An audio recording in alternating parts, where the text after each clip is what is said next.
Conducción de la presente sesión en calidad de vicepresidenta de este pleno, por encargo del presidente, directora, cumpla con dar cuenta.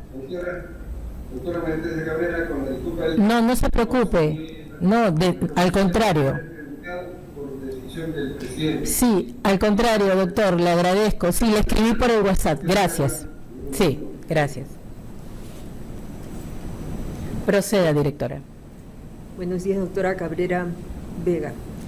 A continuación, se invita al postulante Dani Manuel Calderón Sánchez, postulante de la plaza de fiscal adjunto provincial penal de Chiclayo, del distrito fiscal de Lambayeque. Sírvese tomar asiento, por favor. Gracias.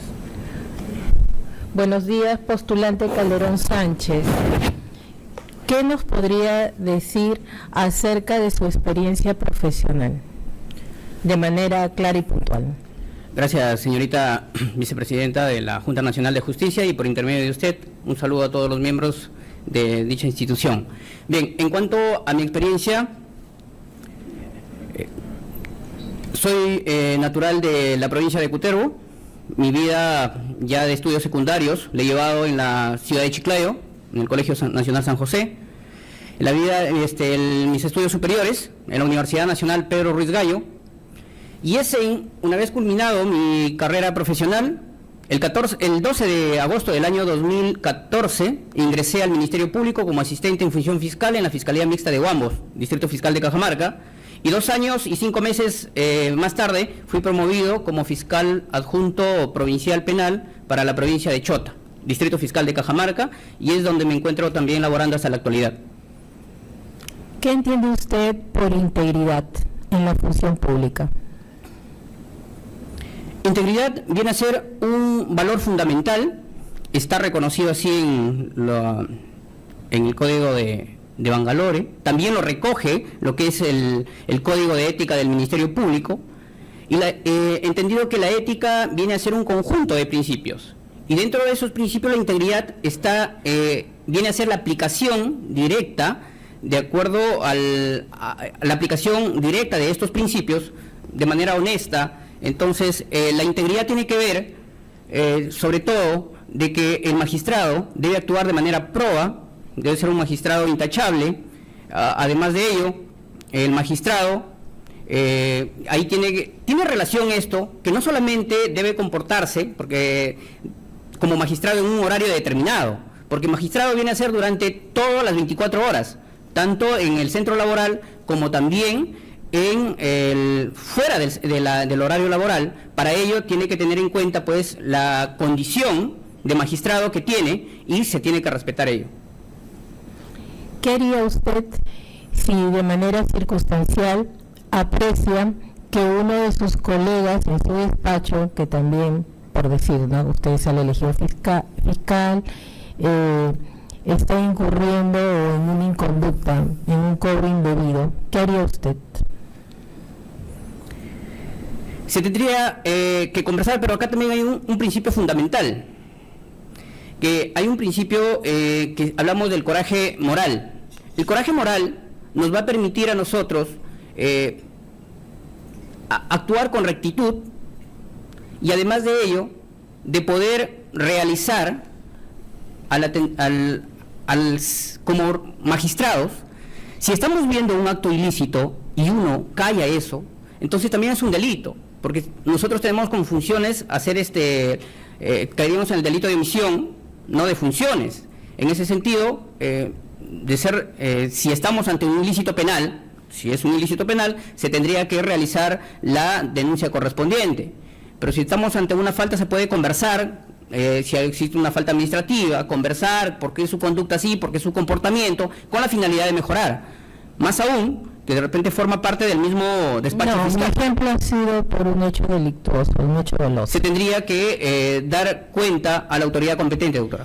Bien, el Código Procesal Penal, modelo acusatorio adversarial, donde se distinguen los roles de la Fiscalía y del juez, ¿no?, de manera clara, que ya han pasado por más de 20 años, ¿no?, data del 2004. ¿Qué cree que debería adecuarse a los nuevos tiempos? Consideramos, si bien es cierto, ya ha pasado desde el año lo ha señalado su persona, este código vino a dar justamente lo que se buscaba era la celeridad procesal. Considero que a la actualidad se ha alcanzado, no en el modo que se esperaba, pero sí se ha ido avanzando, porque nos establece figuras jurídicas como salidas alternativas para dar solución a los conflictos que se presenten en la sociedad. Por ejemplo, el proceso inmediato, la terminación anticipada, que considero que son salidas alternativas que debemos tomarlo en cuenta, analizando el caso en concreto, para poder dar una solución célere a la ciudadanía. Entonces, eso por esa línea iría velar más, verificar, analizar estas instituciones con la finalidad de dar una respuesta más célere a la sociedad. ¿Usted cuenta con arraigo familiar en donde postula, la localidad a la que postula? Efectivamente, doctora, cuento con arraigo familiar en la ciudad de Chiclayo, tengo mi domicilio en la ciudad de Chiclayo, pero por cuestiones laborales me encuentro pues en la ciudad de Chota, pero tengo mi domicilio en la ciudad de Chiclayo, mi familia está en la ciudad de Chiclayo, entonces y además de ello tengo en este caso he postulado siempre al Distrito Fiscal de Lambayeque, toda vez de que tengo arraigo domiciliario, arraigo familiar, y con la finalidad también de seguir creciendo, porque es una ciudad que me va a prestar mayores alcances, mayores facilidades para crecer profesionalmente. Por mi parte está bien, gracias. Colega Tábara, ¿alguna pregunta? Gracias, presidente. Siga, por favor. A ver, me escuche el postulante Calderón Sánchez, Dani Manuel. Veo que usted tiene una maestría en Derechos, Convención Civil y Comercial, en condición de egresado. Está preparando su tesis, ¿cuál es? Gracias, doctor, por la pregunta. En el caso mío, efectivamente, culminé mi maestría, y debo decirlo, en el año 2017. Justo al culminar la maestría, 2017, hice el PROFA, que no vengo a justificar, por eso que me retrasé un poco en el tema de la maestría. Luego vino el tema de la pandemia, y en el año 2023, cuando estaba retomando poder culminar, nuevamente hice el PROFA en el nivel 2, pero a la actualidad eso es una meta que está pendiente de poder cumplir, y ya he retomado el tema de la actualización, porque la Universidad Pedro Ruiz Gallo actualmente tiene un sistema que se llama Celgestium y está actualizado. Mi proyecto ya está aprobado, ya me han designado también jurado, entonces me encuentro ya en la ejecución de mi proyecto de tesis. El nombre es la cancelación de las cargas y gravámenes de los bienes adquiridos vía prescripción adquisitiva de dominio en la vía judicial. Claro, obvio que usted eligió el tema porque sería una mixtura de civil y penal, ¿no? Dado que la extinción de dominio tiene que ver mucho con el derecho de propiedad, etcétera, etcétera. Bien, eso es todo en cuanto a mí, doctora Cabrera. Muchas gracias. Doctor Chandubí, ¿alguna pregunta?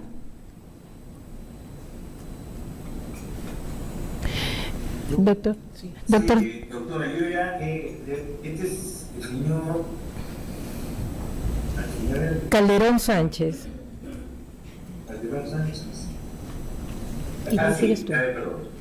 Sí, doctora, con su venia, creo que no puedo. La cámara. No, la cámara. Un momentito, ya. Mi cámara. Disculpen, la virtualidad ayuda, pero a veces también los temas técnicos. Veo el señor Calderón Sánchez, Dani Manuel, que usted estudió en la Universidad Pedro Ruiz Gallo, tiene una maestría en Comisión de Derecho Civil y Comercial. Dígame, en el área de Derecho Civil y en el área de Derecho Comercial, por ejemplo, hay dos instituciones que son el acto de comercio, el área mercantil, y el acto jurídico, el área civil. ¿Me puede hacer alguna diferencia? ¿Se escucha? Sí, doctor, en el área de comercio y en el mercantil, en el área de comercio le indicaría de que tendría que ver el tema de las contraprestaciones que se dan con una finalidad de obtener utilidades. Vamos a ver. Concretamente, ¿qué es el acto jurídico? El acto jurídico, bueno, es una relación que se da entre una manifestación de voluntades con una manifestación de voluntades entre dos personas, justamente con un objeto lícito, o un objeto lícito y jurídicamente posible, doctor. ¿Qué más? Puede ser con fines patrimoniales. Efectivamente, son con fines... ¿Sí? Sí, con fines patrimoniales. No. Es que con fines patrimoniales es el contrato. El acto jurídico puede ser celebrado, claro, dos partes, una sola parte, pero no tiene contenido patrimonial. Lo que sí tiene contenido patrimonial es el contrato. Bien, del acto de comercio, ¿se acuerdan cuáles son sus principales características del acto de comercio? En este momento, doctor, no lo recuerdo. Perfecto. Muy bien, muchas gracias. Bien, seguramente en sociedades sí, ¿no? Porque el sujeto de derecho es más utilizado actualmente tanto para inclusive crimen organizado, estafa, etcétera, son las sociedades. Dígame, ¿qué sociedad mercantil conoce? La sociedad anónima, Ya. sociedad anónima abierta, la sociedad anónima cerrada,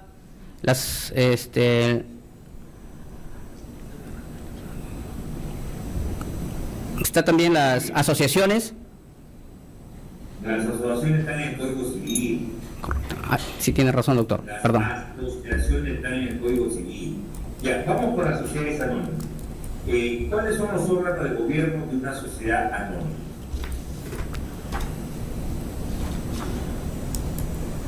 La sociedad anónima. Mire, Tenemos la asamblea, la asamblea, la Junta Nacional, la Junta de, la Junta de, la Asamblea de Accionistas. bueno, Está el directorio. Claro, en la doctrina pues sí asamblea, pero en la ley no dice asamblea. Pero ya, ok, ¿qué más? Después de la asamblea, la junta que sigue. Está el gerente. No, gerente está. El directorio. El directorio y luego gerente. Y el gerente. Pero el órgano no es el gerente, el órgano es la gerencia. Correcto. El órgano de gobierno de la gerencia que está representado se ve por un gerente. Dígame, si usted tiene que notificar me imagino al Arca de Noé S.A., al Arca de Noé S.A. tiene que notificarlo. ¿Usted a quién no notificaría? Al gerente. ¿Por qué al gerente? A la gerencia. Porque es el que representa es el que representa la. Ya, ¿por qué? ¿Pero por qué a él?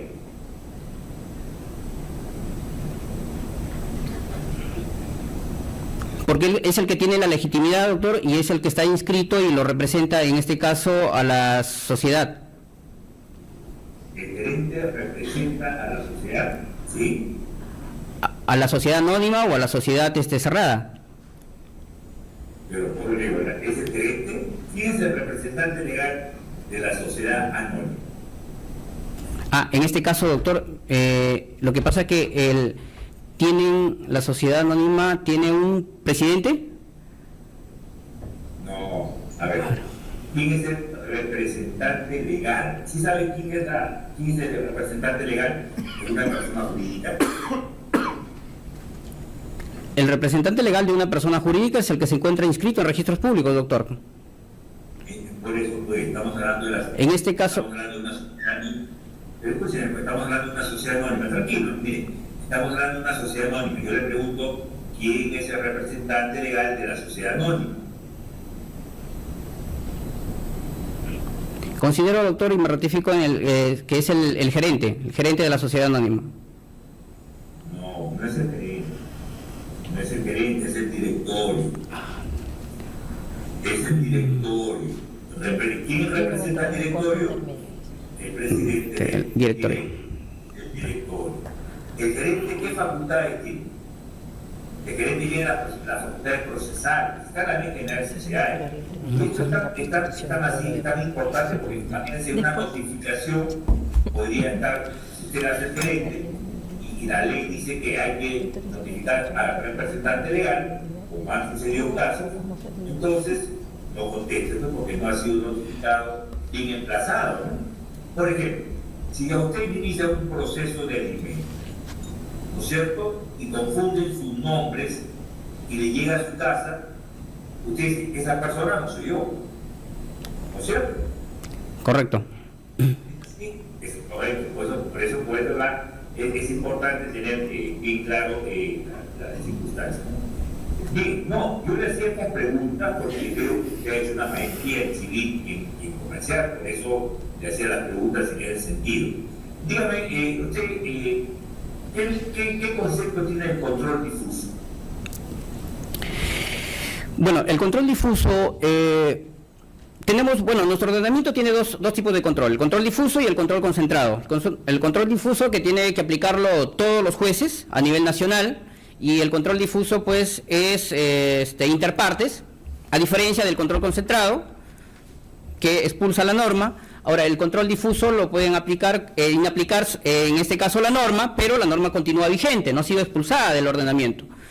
De ser el caso que un magistrado decida aplicar el control difuso, una vez, si no ha sido pues impugnada por las partes procesales que se están discutiendo en este caso en concreto, tendría que elevarlo también en consulta a la sala constitucional, a la sala social y constitucional de derecho, a efectos para que puedan velar la decisión que ha sido tomada en cuenta.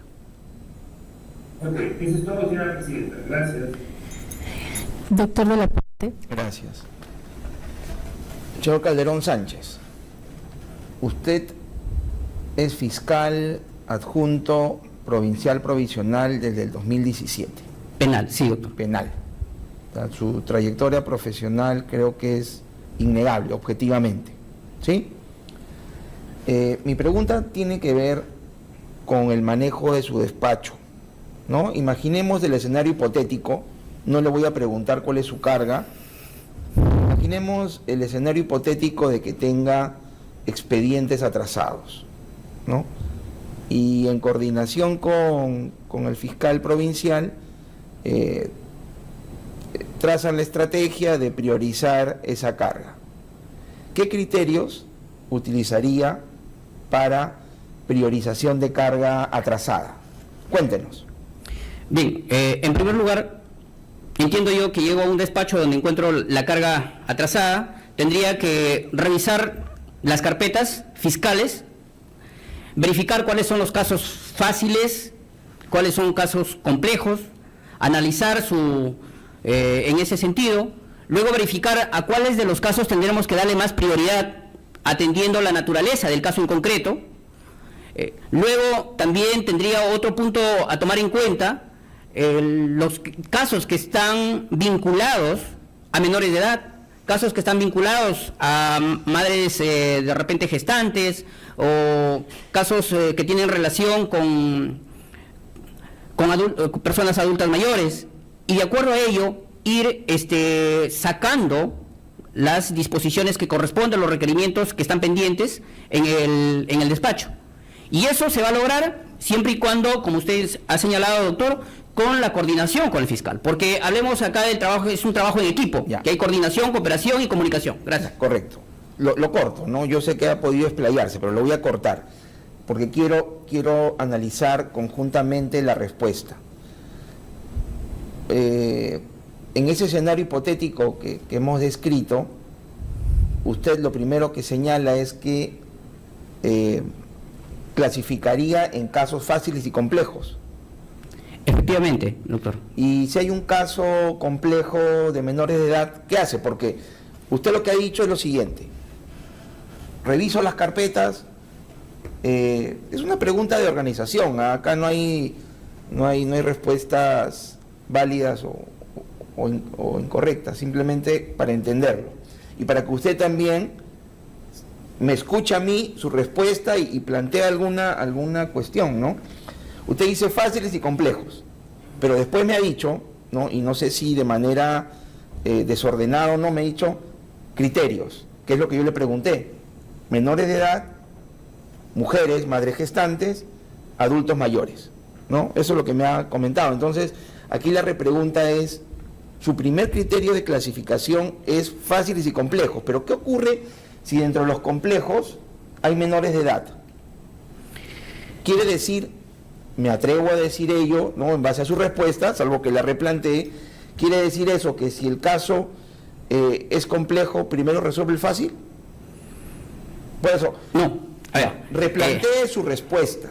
Ya, tiene el conocimiento, replantee su respuesta. Mi pregunta ha sido, en un escenario de despacho atrasado, ¿cómo prioriza la atención de los casos? Usted me ha dado 3 criterios, pero ha antepuesto a ello fáciles y complejos. Lo dejo en el uso de la palabra. A ver, doctor, lo que quería decir, para contestar su pregunta, la clasificación se daría primero en lo que son, en este caso, atender a menores de edad, ¿correcto? En el caso de mujeres, menores de edad, personas adultas mayor, y el caso de mujeres. Esa sería mi respuesta en sí. Lo otro, lo que he indicado en casos simples y complejos, será con la finalidad de poder tener, y dentro de esos, de cada uno de ellos, si acá tengo complejos, si acá tengo simples, aplicar esos criterios dentro de en cada rubro. A eso es más o menos lo que yo quería. Yo le voy a hacer una última repregunta. ¿Ya? ¿Y dónde dejaría los casos que están con riesgo de prescripción? Doctor, ese es otro punto. Y tomando en cuenta eso, por eso le indicaba, desde al primer momento voy a tener que revisar todas las carpetas fiscales. Y si existe una carpeta con riesgo de prescripción, tendríamos que también dar el tiempo a ello. Porque acá hay que tener mucho en cuenta, porque si ese caso va a quedar acá sin resolver, va a haber impunidad. Y si hay impunidad, hay desconfianza de la sociedad. ¿Por qué? Porque indican, pues, de que hubo una denuncia y no hubo una sanción o no hubo un resultado de ese proceso. Por lo menos la ciudadanía espera un resultado de las denuncias que se formulan en su momento. Quizás por ello es que existe un déficit en cuanto a denuncias de las personas, o existe una debilidad de parte de poder denunciar, porque muchas veces se formulan las denuncias, pasa tiempos prolongados, no se resuelven los conflictos, y por lo tanto eso genera, pues, una mala imagen, una desconfianza en este caso en las instituciones como Ministerio Público, Poder Judicial, de parte de la ciudadanía. Es correcto, señor Calderón Sánchez, y yo no dudo, ¿no?, y quiero con esto cerrar el tema, yo no dudo que usted en el ejercicio diario, ¿no?, y en base a su experiencia realice ese trabajo de clasificación en función a criterios. Yo no dudo que a usted se le puede haber escapado, o sea, no creo que se le haya escapado un caso de prescripción, pero el propósito de esta entrevista, ¿no?, es conocer no solamente su forma de responder, sino también quizás que estas conversaciones les hagan replantear un poco sus respuestas, ¿no? Porque entiendo yo que a usted no se le puede enseñar después de casi 10 años de vinculación al Ministerio Público cómo atender las carpetas, pero al momento de responder hay que tener la tranquilidad y la claridad suficiente para emitir su respuesta. Gracias. Gracias, doctor. Comprendido. El doctor Cayo Galindo le hará preguntas. Doctor, buen día. En la Constitución Política, en el artículo 137, establece la posibilidad de que el presidente de la República, con el acuerdo del Consejo de Ministros, pueda establecer los regímenes de excepción. ¿Recuerda usted cuáles son los regímenes de excepción? Estado de emergencia y el estado de sitio, doctor. Ya. Y en el estado de emergencia, que es un mecanismo que se ha usado últimamente para, de alguna manera, luchar contra el flagelo de la criminalidad que nos azota, ¿qué derechos se suspenden o se restringen? Bien, es dado por un plazo de 60 días. Los derechos que se restringen son de libertad de tránsito, reunión,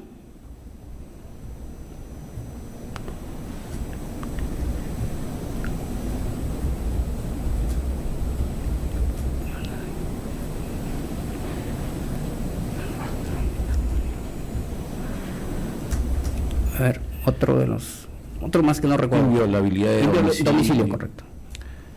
Está bien. ¿Y el estado de sitio? ¿En qué circunstancia?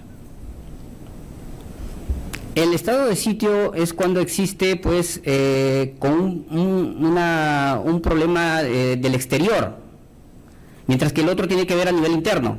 Entonces, cuando se vea el estado de sitio, tiene que ver cuando existe un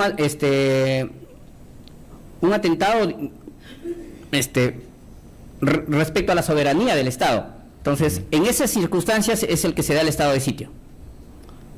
Claro. O una limitación a la soberanía del Estado. ¿Y qué pasa con los derechos fundamentales? ¿Cuál tiene que ser el pronunciamiento del gobierno respecto a los derechos fundamentales? En ese caso también quedan suspendidos, doctor. Ya. En ese caso tiene que haber un señalamiento expreso de qué derechos no se suspenden o restringen. ¿Y cuáles, efectivamente? A la inversa, funciona a la inversa. Gracias. Quería preguntarle, usted va a la jurisdicción de Chiclayo. Sí. Hay un caso bien sonado en Chiclayo, que usted de repente lo puede rememorar en relación a actos de corrupción en gestión de la cosa pública, el caso de los limpios de la corrupción. ¿Recuerda el caso? El caso fue del gobierno del señor Beto Torres, Ya. de las manos limpias. Sí lo recuerdo, he leído algunos artículos, justamente se ha sido sentenciado por en realidad tenía varias investigaciones en curso, de las cuales ya a la fecha se ha obtenido alguna sentencia, no tengo el número, pero sí son mayor a 3, y actualmente justamente he advertido que está pidiendo algunos beneficios respecto a las penas ya que se le habían dado en su momento. El día de ayer leí un artículo donde se estaban señalando de que su abogado defensor estaba solicitando algún artículo. A fondo, doctor, no lo conozco, pero fue por un tema del gobierno de cuando fue alcalde en la ciudad de Chiclayo. Está vinculado a la administración de la cosa pública, ¿no? Cuando administramos recursos del Estado, tenemos que ser mucho más pulcros e íntegros, como se ha señalado varias veces acá a partir de las entrevistas, ¿no? Y en atención a eso, ayer hemos visto con bastante pena que un colega, espero que ustedes también sean nombrados, un fiscal ha sido puesto en evidencia recibiendo una coima de $3.000. ¿Qué reflexión tiene usted sobre esa circunstancia, en la medida en que ustedes van a estar expuestos permanentemente a ese tipo de situaciones, probablemente en una sociedad donde ha banalizado el acto de corrupción, ¿no? La corrupción no solamente es de la de cuello y corbata, viene también del ciudadano, el que tolera, ¿no? ¿Qué reflexión usted tiene sobre esa circunstancia penosa? Como usted le ha dicho, doctor, debemos ser transparentes. Y la transparencia quiere decir que debemos mostrarnos tal y como somos. En el caso, por ejemplo, de transparencia, justamente queda abierto para poder demostrar también nuestro patrimonio, o en todo caso demostrar la licitud del patrimonio que hemos obtenido. Ahora, en esos casos, ¿cómo poder combatir ello, o cómo poder no caer en esas circunstancias? En primer lugar está la formación de valores que uno tenga. Dentro de esos valores, como ya lo había señalado, está el coraje moral que debe tener un magistrado cuando asume un cargo de esta naturaleza, y debemos comportarnos como tal, porque a través de este principio es donde vamos a tener fortaleza para poder nosotros desterrar cualquier tipo de tentaciones, ya sea no solamente corrupción, sino también de poder actuar de manera imparcial o de manera vulnerando el principio de independencia. Nosotros, en ese sentido, considero con el mi opinión es en ese sentido. Entonces, no solamente para poder, el coraje moral nos permite poder desterrar ese tipo de tentaciones, sino también hacer las denuncias correspondientes cuando vemos algún tipo de ilícitos penales, como el que nos ha también ha ejemplificado al final respecto a la coima que estaba recibiendo un magistrado, ¿no? Entonces, esa sería mi posición, doctor. Bueno, eso lo van a ver seguramente en el campo, ¿no? Dice Proverbios 21:2, ante los ojos del hombre todo camino es recto, pero Dios pesa los corazones. Cada uno en su fuero interno sabe cómo va a actuar en esa circunstancia. Es todo, presidente. Muchas gracias. Sería todo respecto al postulante. Muchísimas gracias. Gracias.